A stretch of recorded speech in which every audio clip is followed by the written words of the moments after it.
Hello everyone, I am Priyanka and welcome back to our YouTube channel ABC of commerce. So friends, जैसा कि आप सभी को पता है कि कुछ दिनों से टैक्सेशन में एक ही टॉपिक काफी ज्यादा डिस्कस किया जा रहा है और उसी पर आपके काफी सारे क्वेश्चंस अराइज हो रहे हैं, बहुत सारी कंफ्यूजन्स क्रिएट हो रही हैं। तो थंबनेल में आपने देख ही लिया होगा कि हम किस सेक्शन के बारे में बात कर रहे हैं। सो यस, हम यहाँ पर बात कर रहे हैं सेक्शन 194Q, जो कि अभी टीडीएस में एक नया सेक्शन इंसर्ट हुआ है, जो कि आपका 1 जुलाई से एप्लीकेबल भी हो चुका है। ओके, तो ये सेक्शन आने के बाद आपकी काफी ज्यादा कंफ्यूजन्स हो रही हैं, जो कि है सेक्शन आपका TDS on purchase of goods पे। अगर अब आप कहीं से भी गुड्स परचेज करते हैं तो आपको अब सेलर को पेमेंट करने से पहले उस पर टैक्स डिडक्ट कर पेमेंट करनी होगी। ओके, और ये सेक्शन आने के बाद जो हमारा प्रीवियस सेक्शन था, जो कि 206C सबसेक्शन 1H, जो कि था TCS on sales of good, उसमें भी काफी सारे क्वेश्चंस अराइज हुए हैं इस सेक्शन के आने के बाद। ओके, तो आज की इस वीडियो में जो अभी हमारी लास्ट अपडेट आई है 30 जून को, एक नया क्लैरिफिकेशन आया है। जो भी आपके सारे डाउट्स है उन सबको ध्यान में रखकर एक नया क्लैरिफिकेशन आया हुआ है। तो आज की इस वीडियो में हम उस क्लैरिफिकेशन में जो भी चीजें बताई हुई हैं उन सबको ध्यान में रखकर आपके जितने भी क्वेश्चंस अराइज हुए हैं इस टॉपिक पर, उन सभी के आंसर्स डिस्कस करने वाले हैं यहाँ पे। तो इस वीडियो को एंड तक जरूर देखिएगा, आपको आपके सारे क्वेश्चंस के आंसर्स मिल जाएंगे and without any confusion. Okay, तो एग्जाम्पल्स के साथ हम यहाँ पर डिस्कस करेंगे, तो वीडियो को एंड तक जरूर देखिएगा। और वीडियो स्टार्ट करने से पहले आप सभी लोगों से छोटी सी रिक्वेस्ट है, अगर आप लोगों ने चैनल को अभी तक सब्सक्राइब नहीं किया तो प्लीज चैनल को सब्सक्राइब कीजिए, लाइक कीजिए, शेयर कीजिए और साथ में बेल आइकन को भी प्रेस कीजिए ताकि आपको लेटेस्ट वीडियो का नोटिफिकेशन मिलता रहे। ओके, सो अब हम आज की वीडियो स्टार्ट करते हैं। तो एग्जाम्पल के साथ हम यहाँ पे डिस्कस करेंगे। तो देखिए, सेक्शन 194Q से पहले आपको गुड्स परचेज करने पर कोई भी टीडीएस डिडक्ट नहीं करना होता था, लेकिन सेलर को करना होता था अगर वो गुड्स सेल कर रहा है सेक्शन 206 सबसेक्शन 1H के अंदर। ओके, लेकिन अब क्योंकि ये सेक्शन आ चुका है तो 1 जुलाई 2021 से ये एप्लीकेबल हो चुका है। अगर आप गुड्स परचेज करेंगे तो उस पर आपको टीडीएस डिडक्ट करना होगा। ओके, तो यहाँ पर हमने एक छोटा सा एग्जाम्पल लिया है। देखिए, यहाँ पर एक पर्सन है ए और एक पर्सन है बी। तो ए ने बी से कुछ सामान परचेज किया, तो मतलब ए हो गया बायर और बी हो गया सेलर। ओके, तो इसने जो इससे परचेज किया वो 1/4/2021 को किया 20 लाख का, 1/6/2021 को किया 30 लाख का और 2/7/2021 को किया 10 लाख का। ओके, तो अब क्योंकि 1 जुलाई से ये एप्लीकेबल हो चुका है कि अगर गुड्स परचेज करेंगे तो हमें टीडीएस डिडक्ट करना है। ओके, तो किस अमाउंट पे करना है, कैसे डिडक्ट करना है, तो इसके लिए हमें कुछ चीज़ें ध्यान रखनी है। तो हमें जो देखना है यहाँ पर 1 अप्रैल 2021 से देखना स्टार्ट करना है कि हमने एक सिंगल सेलर से कितनी परचेजेस करी हैं। अगर यही परचेजेस हमने ये 20 लाख की हमने बी से करी होती, ये सी से करी होती, ये डी से करी होती, तो उस केस में आपको ये एक साथ नहीं लेने थे। ओके, तो यहाँ पर आपको सिंगल सेलर के साथ ही देखना है, चाहे आपने एक उससे सिंगल परचेजेस करी है, चाहे आपने अलग अलग परचेजेस करी हैं, लेकिन आपको लिमिट देखनी है 1/4/2021 से। अगर यहाँ पर देखिए, इसकी टोटल जो हमने परचेजेस करी है ये है 60 लाख की। अगर ये आपकी लिमिट जहाँ भी 50 लाख से एक्सीड कर जाती है तो वहाँ पर आपको डिडक्ट करना होता है टीडीएस। तो इस सिचुएशन में ये 50 लाख से एक्सीड कर रही है तो यहाँ पर आपको टीडीएस डिडक्ट करना होगा। इसके साथ साथ एक और कंडीशन ध्यान रखनी है कि जो बायर है उसकी प्रीसीडिंग फाइनेंशियल ईयर, मतलब जो आपका इससे पिछला साल होगा 2021 में, उसकी टोटल टर्नओवर 10 करोड़ से ज़्यादा होनी चाहिए, तभी वो टीडीएस डिडक्ट कर सकता है इस सेक्शन के अंडर। ओके, तो यहाँ पर आपको मेन चीज़ ये देखनी है कि आपको 1/4/2021 से लिमिट कंसिडर, टोटल जो अमाउंट है आपका परचेजेस का जो आपने सिंगल सेलर से परचेज़ किया है वो आपको इस डेट से देखना स्टार्ट करना है। ओके, इसके बाद देखिए, आपकी यहाँ पर जो एग्जेम्पशन लिमिट हुई वो हुई आपकी 50 लाख की। मतलब अगर आप 50 लाख तक का सामान परचेज़ कर रहे हैं 1/4/2021 से, ओके, तब तो आपको कोई भी उस पर टीडीएस डिडक्ट नहीं करना। लेकिन जहाँ आपका जो परचेजेस है वो 50 लाख से ज़्यादा हुई, वहाँ पर आपको टीडीएस डिडक्ट करना होगा। ओके, इसके बाद देखिए किस अमाउंट पर आपको टीडीएस डिडक्ट करना है। तो आपको जो आपका यहाँ पर देखिए, आपने 60 लाख की उससे परचेजेस करी थी और 50 लाख से वो एक्सीड कर रहा था, तो जितना एक्सेस है, मतलब 50 लाख से जितना एक्सेस है, यहाँ पर इस एग्जाम्पल में 10 लाख है एक्सेस, तो यहाँ पर आपको 10 लाख पे टीडीएस डिडक्ट करना है। और इससे पहले की जो परचेजेस हैं जो आपने अप्रैल और 1/4 और 1/6 को करी है, उस पर आपको कोई भी टीडीएस डिडक्ट नहीं करना है। जो 2/7 को आपने परचेज़ करी है उस पर आपको टीडीएस डिडक्ट करना है, और 10 लाख पर आपको टीडीएस डिडक्ट करना है। और किस रेट से करना है, तो 0.1% से करना है, जो कि आपका आएगा 1000 रुपीज़। ओके, और कब डिडक्ट करना है, जब आप सेलर के अकाउंट को कर देंगे क्रेडिट, या फिर आप उसको पेमेंट कर देंगे, इनमें से जो भी अर्लियर हो जाएगा तो वहाँ पर आपको टीडीएस डिडक्ट कर लेना है। इसके बाद यहाँ पर देखिए जीएसटी से रिलेटेड क्या क्या एडजस्टमेंट आपको करनी है टीडीएस डिडक्ट करते टाइम पे, ये सबसे इंपॉर्टेंट है। इसमें काफ़ी सारी कन्फ्यूजन अराइज हो रही थी। ओके, तो यहाँ पर इस टॉपिक को देखिए, हमने यहाँ पर अलग अलग केसेस बनाए हुए हैं। तो केस 1 देखिए, अगर आप टीडीएस डिडक्ट कर रहे हैं क्रेडिट बेसिस पे, मतलब आपने अभी सेलर को पेमेंट नहीं करी है, क्रेडिट उसके अकाउंट को कर दिया है, और वहाँ पर आपके इनवॉइस में जीएसटी अलग अलग शो हो रहा है, तो इस केस में यहाँ पर आपको टीडीएस जब डिडक्ट करना है वो उस पर जीएसटी का अमाउंट नहीं लेना है, मतलब जीएसटी को एक्सक्लूड करना है। ओके, और केस 2 देखिए, अगर आप पेमेंट बेसिस पे टीडीएस डिडक्ट कर रहे हैं, मतलब आपकी पेमेंट पहले हो गई है और आपने क्रेडिट उसको बाद में किया है, एग्जाम्पल के लिए एडवांस पेमेंट मान लीजिए। ओके, तो इस केस में आपको यहाँ पर टीडीएस होल अमाउंट पर डिडक्ट करना है, मतलब जितने की आपने पेमेंट कर दी, चाहे वो पेमेंट आपकी विद जीएसटी हो, तब भी आपको उस पूरे के पूरे अमाउंट पे टीडीएस डिडक्ट करना होगा। केस 3 देखिए, अगर परचेज रिटर्न का केस हो जाता है, मतलब आपने कुछ सामान वापस रिटर्न कर दिया, तो क्या आपको टीडीएस भी वापस कम करना होगा? तो यहाँ पर देखिए, इसमें आपको कोई टीडीएस वापस कम नहीं करना है। आप जब उसी सेलर से, सेम सेलर से आगे फ्यूचर में और भी और भी परचेजेस करेंगे, तो वहाँ पर आपका उसके साथ बाद में फ्यूचर में एडजस्ट हो जाएगा अगली आने वाली सेल पर, ओके, परचेजेस पर। लेकिन अगर कोई गुड्स आपको रिप्लेस कर दी गई है सेलर के द्वारा, तो उस केस में आपको कोई भी जीएसटी की वापस से एडजस्टमेंट नहीं करनी है। ओके, जो था वैसा का वैसा रहेगा। अगर आप एडवांस पेमेंट कर रहे हैं सेलर को, अगर आपने पेमेंट 1/7/2021 से पहले कर दी है, तो इस पर आपको कोई भी टीडीएस डिडक्ट नहीं करना है। लेकिन अगर आपने 1/7/2021 के बाद कोई भी पेमेंट करी है, एडवांस पेमेंट करी है अगर सेलर को, तो वहाँ पर आपको टीडीएस डिडक्ट करना है। और किस अमाउंट पे करना है, आपको पेमेंट बेसिस पे ही करना है। आपने जितना भी अमाउंट उसको पे किया है, चाहे विद जीएसटी है, तो आपको उस पर टीडीएस डिडक्ट करना है। ओके, उसके बाद देखिए, कुछ पॉइंट्स आपको ध्यान में रखने हैं टर्नओवर से रिलेटेड। ओके, तो यहाँ पर देखिए, सबसे फर्स्ट पॉइंट क्या है, आप उसको टर्नओवर भी बोल सकते हैं, ग्रॉस रेसिप्ट भी बोल सकते हैं, ओके, टोटल सेल्स बोल सकते हैं, कुछ भी बोल सकते हैं। तो आपको आपकी यहाँ पर प्रोसीडिंग फाइनेंशियल ईयर में जो पॉइंट अभी हमने डिस्कस किया था, प्रोसीडिंग फाइनेंशियल ईयर में मतलब 2021 में आपकी टर्नओवर 10 करोड़ से ज़्यादा होनी चाहिए, तभी आप इस सेक्शन के अंदर टीडीएस डिडक्ट कर सकते हैं। ओके, उसके बाद जो भी आप पर्सन टीडीएस डिडक्ट कर रहा है, मतलब जो भी परचेज़र है, हो सकता है कि उसकी बहुत सारी ब्रांचेस हो अलग अलग लोकेशन पे सेम पेन से। ओके, तो वहाँ पर आपको जो टर्नओवर कैलकुलेट करनी है, वो उसकी जितनी भी ब्रांचेज है, सभी ब्रांचेस का टोटल लेना है आपको। एग्रीगेट टर्नओवर वहाँ पर आपको कैलकुलेट करनी है सभी ब्रांचेस की।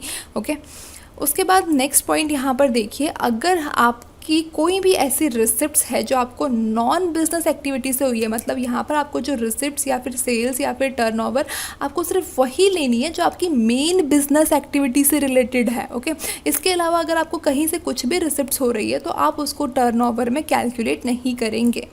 इसके बाद देखिए, आप चाहे गुड्स से आपको मिल रही है इनकम, या फिर आपको सर्विसेज से मिल रही है, या दोनों से मिल रही है, आप दोनों चीज़ों को कंसिडर करेंगे। सिर्फ आपको गुड्स कंसिडर नहीं करनी है, सर्विसेज भी कंसिडर करनी है अगर है तो। ओके, और जीएसटी भी आपको यहाँ पर इंक्लूड करना होगा जब आप टोटल टर्नओवर कैलकुलेट करेंगे। ओके, इसके बाद देखिए, यहाँ पर section 194Q versus section 206C subsection 1H, जो कि हमने डिस्कस किया था स्टार्टिंग में, कि इस सेक्शन के आने के बाद इस सेक्शन में भी काफ़ी सारे क्वेश्चन अराइज हुए हैं। तो सबसे पहले देखिए कि इस सेक्शन के बारे में कि ये है क्या। तो सेक्शन 194Q आपका स्पेशली एप्लीकेबल है बायर्स के लिए, और जबकि ये सेक्शन आपका एप्लीकेबल है सेलर्स के लिए। ओके, अगर आपकी टर्नओवर प्रीसीडिंग फाइनेंशियल ईयर में 10 करोड़ से एक्सीड कर रही है और आपने किसी सिंगल सेलर से 50 लाख से ज़्यादा का सामान खरीदा है, तब आपका ये सेक्शन एप्लीकेबल होता है। वही सेम चीज़ इसमें भी है। अगर आपकी किसी भी सेलर की प्रीसीडिंग फाइनेंशियल ईयर में टर्नओवर 10 करोड़ से ज़्यादा है और उसने किसी एक सिंगल बायर को सेल्स करी है 50 लाख से ज़्यादा की, तो यहाँ पर आपका 2061 सबसेक्शन H एप्लीकेबल होगा। ये बाय मिस्टेक यहाँ पे 194Q हो गया।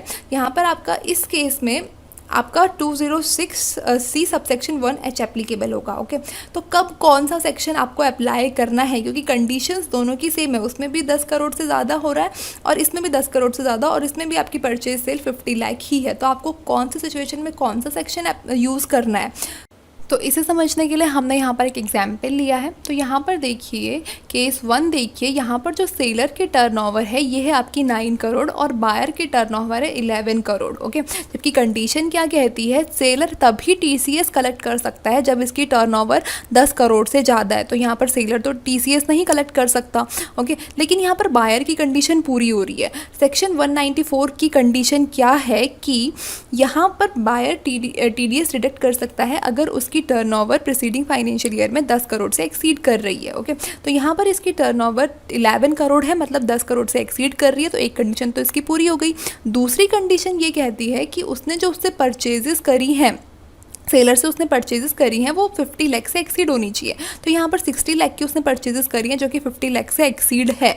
ओके, तो यहाँ पर दोनों कंडीशन पूरी होती है। तो इस केस में आपका सेक्शन 194Q एप्लीकेबल होगा। ओके, वहीं केस 2 देखिए, जो सेलर की टर्नओवर है वो है 11 करोड़ जो कि 10 करोड़ से एक्सीड कर रही है। ओके, तो इसका मतलब सेलर भी यहाँ पर TCS कलेक्ट कर सकता है बायर से। लेकिन बायर की टर्नओवर 9 करोड़ है, लेकिन यहाँ पर बायर की कंडीशन तो पूरी नहीं हो रही, तो यहाँ पर बायर TDS नहीं डिडक्ट कर सकता।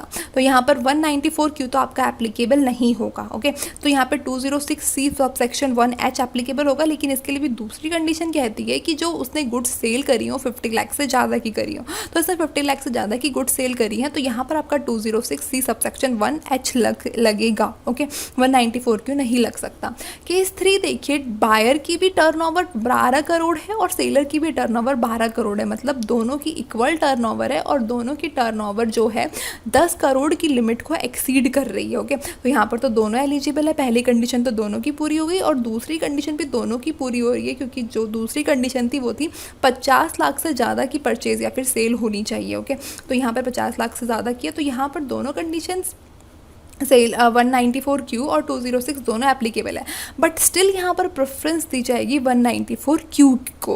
ओके, तो ये आपका जो अभी नया क्लैरिफिकेशन आया हुआ है, तो उसमें इस डाउट को आपका पूरा क्लैरिफाई कर रखा है कि आपका इस सिचुएशन में जो है, अगर ऐसा कोई केस आता है कि दोनों सेक्शंस आप सेटिस्फाई कर रहे हैं सारी कंडीशंस, तो उस केस में भी आपका जो प्रेफरेंस दी जाएगी वो 194Q को दी जाएगी, मतलब 194Q एप्लीकेबल होगा। मतलब बायर यहाँ पर TDS डिडक्ट कर सकता है सेलर को पेमेंट करने से पहले।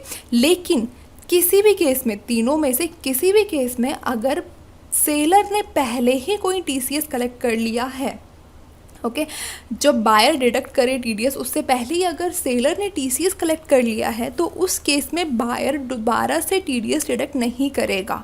ओके, तो ये चीज़ भी यहाँ पर आपको ध्यान रखनी है। ओके, इसके बाद देखिए कौन से वो केसेस है जहाँ पे आपका सेक्शन 194Q एप्लीकेबल नहीं होगा।